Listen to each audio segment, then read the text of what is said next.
ചെയ്തിട്ടേ ഈ ഇന്ത്യയും ഗ്രീസ് അടക്കമുള്ളവർ ഒരു 100 ദിവസം സമരം പ്രഖ്യാപിച്ചായിരുന്നു. അതിന് പോലും അനുമതി കൊടുത്തില്ല. പക്ഷെ ഇത്തരത്തിലുള്ള സമരങ്ങൾ അടിച്ചമർത്തപ്പെടുകയും ഈ ജന്തർ പോലും ഇതിന് അനുമതി കൊടുക്കാതിരിക്കുമ്പോൾ ഇത് എങ്ങനെ മുന്നോട്ട് കൊണ്ടുപോകും? അല്ല, ഇത് ഞാൻ പറഞ്ഞല്ലോ, ഇപ്പം ഈ കഴിഞ്ഞ ഒരു 3-4 ദിവസത്തിനുള്ളിൽ പാസ്സാക്കിയ നിയമങ്ങളുടെ ഒരു സ്വഭാവം നോക്കാം. ഇപ്പം ഇൻഷുറൻസ് മേഖലയിൽ 100% വിദേശ മൂലധനത്തിന് പ്രവേശനം നൽകുന്ന ബില്ല്. ഒരു വഴിക്ക് പറയും, ഈ പറയുന്ന പോലെ ഗുലാബി ക മാനസികത എന്ന് പറയും, അതായത് വിദേശ ശക്തികളുടെ മുമ്പിൽ ഒരു അടിമത്തം എന്ന് പറയും.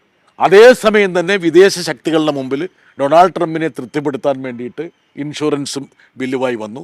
അതുപോലെ തന്നെ ആണവ ബില്ലുമായി വന്നു. ഈ രണ്ട് ബില്ലുകളുടെയും സ്വഭാവം എന്തായിരുന്നു? പാശ്ചാത്യ ശക്തികളെ സഹായിക്കുക, അവരെ തൃപ്തിപ്പെടുത്തുക. നോക്കുക, ഒരു വഴിക്ക് പറയുന്നു ഗുലാബീക്ക മാനസികത, അതായത് പാശ്ചാത്യരോടുള്ള അടിമത്തത്തിൽ നിന്ന് ഈ രാജ്യത്തെ മോചിപ്പിക്കുന്നു എന്ന് പറയുന്നു. ഒരു സർക്കാരും ചെയ്യാത്ത രീതിയിൽ 2 സുപ്രധാന ബില്ലുകൾ കൊണ്ടുവന്ന് പാശ്ചാത്യ ശക്തികളോടുള്ള അടിമത്തം പരസ്യമായി പ്രഖ്യാപിച്ചിരിക്കുന്നു. ഇപ്പോൾ രൂപയെ എന്തായാലും ഡോളറിൻ്റെ അടിമയാക്കി മാറ്റിക്കഴിഞ്ഞു. 91 എത്തി. ഇനി റിസർവ് ബാങ്ക് കുറേയും കൂടി പണം ഡോളർ മാർക്കറ്റിലേക്ക് പമ്പ് ചെയ്തിട്ട് അത് 90-ൻ്റെ അപ്പുറത്ത് പോകാതിരിക്കാൻ കടന്ന് ശ്രമിച്ചാൽ പോലും മോഡി സർക്കാർ എന്തായാലും ഒരു സെഞ്ചുറിയിലേക്ക് നമ്മുടെ രൂപയെ എത്തിക്കാനുള്ള സാധ്യതയുണ്ട്. 60 രൂപ ഡോളറിന് വിലയുള്ള സമയത്ത് നരേന്ദ്രമോദി നടത്തിയൊരു പ്രസ്താവനയുണ്ട്.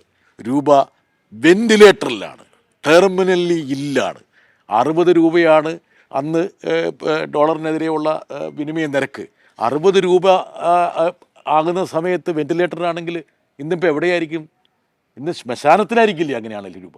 അതല്ലേ മനസ്സിലാക്കേണ്ടത്. വെന്റിലേറ്ററിൽ നിന്ന് മോർച്ചറിയിലേക്ക് പോയി, മോർച്ചറിയിൽ നിന്ന് രൂപ ശ്മശാനത്തിലേക്ക് പോയി. എന്നിട്ടും ഒരു തരത്തിലുള്ള ഒരു കൂസലുമില്ല. അതായത് നമ്മുടെ മലയാളത്തിൽ ഉപയോഗിക്കുന്നൊരു വാക്കുണ്ട്, ഉളുപ്പ് എന്നുള്ള വാക്ക്. ഇപ്പോൾ ഏറ്റവും വലിയ മഹത്തായ ഒരു കവിത ഈ രൂപയുടെ ഇടിച്ചിലിനെ കുറിച്ച് ധനമന്ത്രി പറഞ്ഞിരിക്കുകയാണ്. രൂപ ഡോളറിനെതിരെ അങ്ങനെയല്ല, ഞങ്ങളിങ്ങനെ താഴ്ന്നുകൊണ്ടിരിക്കുന്നു. ഫോളിങ്. ഏത്? ഇന്ത്യയുടെ ധനമന്ത്രിയാണ് പറയുന്നത്. അപ്പോൾ കഴിഞ്ഞ ഒരാഴ്ചത്തെ പ്രധാനപ്പെട്ട ബില്ലുകൾ പരിശോധിച്ചാൽ 2 ബില്ലുകൾ പാശ്ചാത്യരോടുള്ള ദാസ്യ സ്വഭാവം പ്രകടിപ്പിക്കാൻ വേണ്ടിയുള്ള ബില്ലുകൾ. ഒരു ബില്ല് ഇന്ത്യയിലെ പാവപ്പെട്ട സാധാരണ ജനങ്ങൾക്കെതിരെയുള്ള യുദ്ധപ്രഖ്യാപനം. ഈ തൊഴിലുറപ്പ് പദ്ധതിയുടെ ഏറ്റവും പ്രധാനപ്പെട്ട ഘടകമെന്ന് പറഞ്ഞാൽ പാവപ്പെട്ട ഗ്രാമീണ, പ്രത്യേകിച്ച് സ്ത്രീകൾക്ക്, ദക്ഷിണേന്ത്യൻ സംസ്ഥാനങ്ങളിൽ ഈ ഗ്രാമീണ തൊഴിലുറപ്പ് പദ്ധതിയിലെ അംഗങ്ങളെന്ന് പറയുന്നത് 80%-ലേറെ സ്ത്രീകളാണെന്ന് മനസ്സിലാക്കണം. ഇന്ത്യ മൊത്തം എടുത്താൽ 57, ദക്ഷിണേന്ത്യയിൽ തമിഴ്നാട്ടിലും കേരളത്തിലും 80%-ന് മുകളിലാണ് ഗ്രാമീണ സ്ത്രീകളാണ്. എത്രത്തോളം ഗ്രാമീണ സ്ത്രീകളുടെ ശാക്തീകരണത്തിന് വഴിവെച്ചു എന്ന് മനസ്സിലാക്കണം. അപ്പോൾ അത്തരമൊരു പദ്ധതിയാണ്. മാത്രവുമല്ല, കോവിഡ് കാലത്ത് മനുഷ്യൻ പിടഞ്ഞു മരിക്കുന്നൊരവസ്ഥയിലേക്ക് പോകുമ്പോൾ അവരുടെ ജീവൻ നിലനിർത്തിയിട്ടുള്ള ഒരു പദ്ധതിയാണ്.